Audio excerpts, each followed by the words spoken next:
loving one another. The activists rallied hundreds of people in front of the federal courthouse in the nation's capital.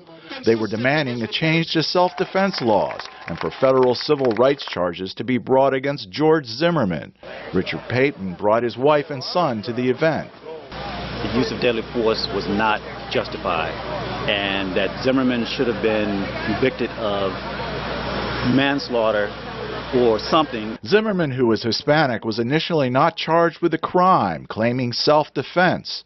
Last year, Zimmerman confronted the 17-year-old African-American on the grounds Martin looked suspicious. Martin was wearing a hoodie at the time. A scuffle ensued, and Martin, who had been walking to his father's fiancée's house, was shot dead. Just over 6 weeks later, following public outcry, Zimmerman was charged with second-degree murder. A jury of 6 women in Sanford, Florida, found him not guilty. No justice, no peace. The case has opened deep wounds among many in the African-American community who feel Martin was confronted because of his race.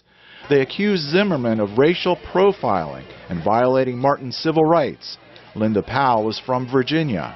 I know the FBI has been doing the investigation into that, but I certainly hope that they find evidence enough to do a civil rights case. The controversy stemming from the July 13th verdict prompted U.S. President Barack Obama to publicly confront the issue Friday. I think it's important to recognize that the African American community is looking at this issue through a set of experiences and a history that doesn't go away.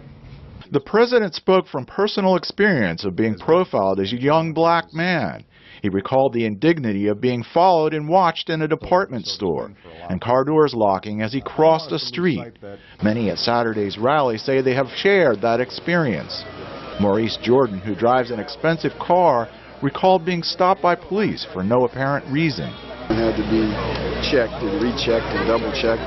Luckily for me, I was able to get through that situation, unharmed. But fear was definitely present. A minority of conservative African Americans think acquitting George Zimmerman was the right verdict. Kevin Martin is a Washington area businessman. The burden of proof was not on George Zimmerman. The burden of proof was on the state. And the state did not prove its case. It did not prove that this added up to second-degree murder.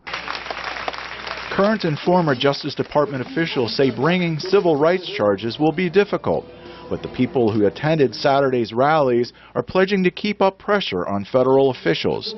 Jeff Swicord, VOA News, Washington. Because this is